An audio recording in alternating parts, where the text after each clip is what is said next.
तर मित्रांनो, ही आहे जिल्हा परिषद शाळा आणि या जिल्हा परिषद शाळेचं मोठं पटांगण आहे आणि त्या पटांगणातच आहे हे बसवेश्वर मंदिर. मी दिवसा रेकॉर्डिंग करून पाठवतोय कारण की रात्रीचा महाप्रसाद आहे आणि त्यानंतर तुम्हाला लाईट कमी दिसणार. हे मंदिराच्या समोरून जात असताना दीपस्तंभ तुम्हाला दिसेल उजव्या बाजूला. मंदिरात प्रवेश करून मी तुम्हाला मंदिराची आतली रचना दाखवतो कारण या मंदिराची खूपच छान अशी जुनी आख्यायिका आहे, ती देखील मी सांगणार आहे, पण ती नंतर एका भागात.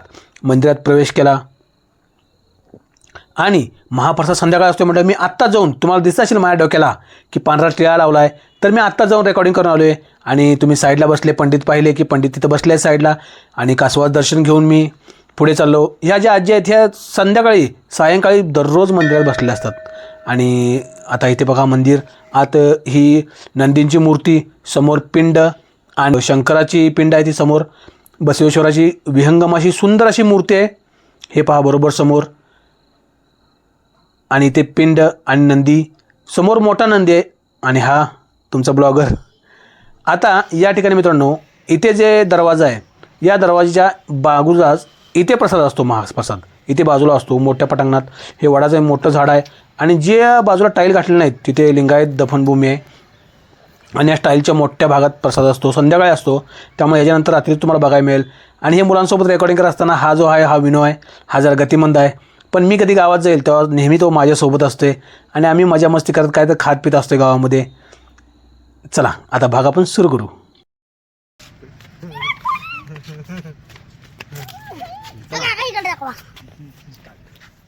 मंदिराच्या सराउंडिंग म्हणजे बाजूने लावलेली LED इतकी छान आणि आकर्षक अशी कोरीव दिसते की मंदिराला एक कोरीव काम केल्याचं दिसते. आणि मागे इथे जो बल दिसतोय तो आहे कळसावरला. आणि अमावस्येच्या दिवशी मुलांची इथं मात्र खूप गर्दी असते कारण की असतो महाप्रसाद.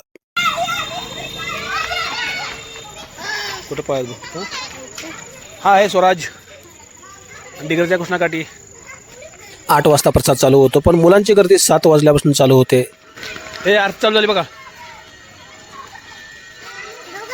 होय, मंदिराच्या मागच्या बाजूला इथे आरती चालू आहे आणि आरतीचा आत घंटानाद चालू आहे आणि ही अशी बॉर्डर LEDची मागेपर्यंत आहे. आणि हा कळस तुम्ही आता पाहिला, आतमध्ये इथं आरती चालू आहे. आता मी आत जाऊन देखील पाहतो की कशी आरती चालू आहे आणि याच ठिकाणी प्रसाद थोड्या वेळानं असणार.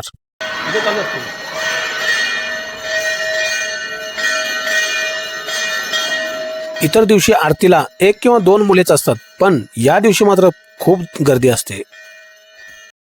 टॉपचा विषय, सारे लड़कों को टॉप का विषय बनाने का. ए चष्मा लागला याला, एवढं लोक चष्मा लागलाय, अष्टगंधे बाहेर लावला की बरोबर बारीक. टॉपचा विषय डिग्रजचा कृष्णाकाठ म्हणा, टॉपचा विषय डिग्रजचा कृष्णाकाठ.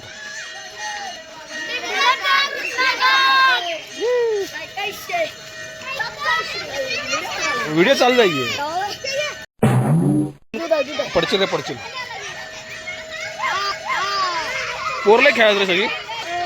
शुभम आला बघ, शुभ्याला या गी. डिग्रजच्या कृष्णाकाठचं हे अतिशय प्रसिद्ध आणि जागरूक मंदिर आहे. दोन्ही डिग्रजमध्ये मिळून एवढं मोठं मंदिर कुठंच नाहीये, कसबे डिग्रज आणि मौजी डिग्रजमध्ये. ह्या मंदिराची जी कथा आहे मी तुम्हाला सांगेन की का हे इतकं मोठं आहे. आणि या ठिकाणी मुलांची प्रसादाला गर्दी होऊ लागले आणि मुलं मला ब्लॉगर म्हणून भरपूर ओळखतात. दिवसा मंदिराच्या शेजारी ग्राउंड आहे, ग्राउंडवर गर्दी असते, पण अमावस्येच्या दिवशी या ठिकाणी गर्दी असते. आणि याला लागूनच मित्रांनो लिंगायत दफनभूमी आहे. ही मोठी जागा लिंगायत दफनभूमीची आहे. पण बसवेश्वर मंदिराच्या प्रसादला कुठली आली बाधा कशाची, इथे दफनभूमी वगैरे आहे. आणि ही मुलं आता तयारीत चालू आहे, तिथं लाईननं उभारले आहेत, प्रसाद यायला चालू केला आहे. आणि कशी मुलं एका लाईननं उभारले आहेत, मोठी वयस्कर माणसं देखील त्यामध्ये आहेत. येतात श्रद्धाळू जे आहेत ते असतातच.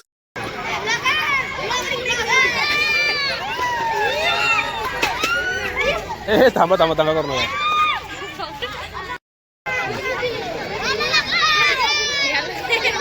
यायला लागतंय प्रसाद घ्यायला.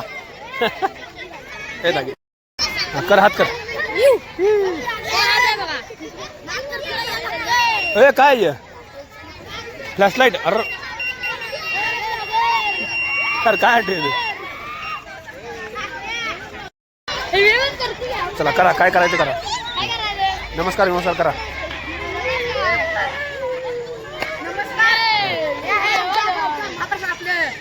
आज आमोशा आहे त्यामुळे आमच्या गावात महाप्रसाद भरलाय. तुम्ही बी आज जेवायला पाहिजे तर तुम्हाला बस. मुलं आपापल्या मित्रांसोबत इथे गट्टी करून बसा लागले आणि प्रसाद घेऊन या लागले. आणि मित्रांनो, डिग्रज गावची लोकसंख्या साधारण 6,000 आहे आणि मी एकटाच युट्यूब ब्लॉगर आहे, त्यामुळे सगळेजण मला ओळखतात ब्लॉगर म्हणून. आणि अवघा वयस्कर माणसं देखील इथं जमिनी बसून श्रद्धेने प्रसाद घेत असतात. आणि आपण एका ग्रुप जवळ गेलो आहे मुलांच्या, जो बसलेला आहे इथे प्रसाद घेत.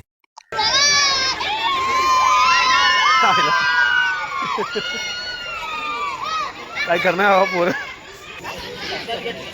कुंदेकडे ब्लॉगरच्या बाहेर बसले. एलईडीच्या खाली चांगला उजेड पडतोय. बाकीच्या साईडला जर थोडा तुम्हाला अंधार दिसेल, त्या ठिकाणी वडा झाडाखाली मी बसलोय. आणि प्रसाद तुम्ही किती वेळा घेऊ शकता, कारण की काय वैशिष्ट्य आहे, प्रसाद हा थोडा असून देखील शिल्लकच राहतोय. हे बघा, वयस्कर लोक देखील बसलेले असतात. आणि या साईडला मुलींचा जो घोळका असतो, त्यांची टीम असते, या टीम थोडा इकडे बसलेल्या असतात अंधारला, त्यांच्या टीमचा ग्रुप सोबत बसलेले असतात. मगाशी एका ग्रुपमध्ये तुम्ही बाटल्या पाहिला, तसं याच्याकडे देखील बाटली आहे बघा. तर काही आई आहेत त्या काळजीने मुलाकडे बाटली देतात. तशी पाण्याची सोय तर असतेच, पण मुलाला पाणी न मिळेल या काळजीने देतात. आणि पूर्ण एका बाजूने ही साईड पूर्ण पॅक झालेली असते, सर्वच जण मुले बसले असतात. तर काही स्त्रिया या ज्या भाविक आहेत त्या देखील प्रसाद ग्रहण करायला येतात, कारण की लहान मुलांना ते एकटे सोडू शकत नाहीत, त्यांच्यासोबत येतात आणि सोबत त्यांनी देखील प्रसाद घेतात. या ठिकाणी मुलींचा हा ग्रुप बसलेला आहे. अशा प्रकारे डिग्रजचा कृष्णाकाठचा हा प्रसाद भक्तिभावाने चालू आहे. आणि इकडे वड्याचं झाड आहे, हा वड्याच्या झाडाची इकडं मंदिर आहे. आणि हे मंदिराची लाइटिंग आता मी मगाशी आतून नमस्कार करून आलोय, बाहेरून नमस्कार केला आणि आत पाहिले तर आमचा मुलगा अवनीश पुढे केसरी ड्रेस घातला आणि त्याचा मित्र भैया, हा दोघं जण येत आहेत. आता हे बघा, हे दोघं आले आणि त्यांना घेऊन मी घरी जाणार.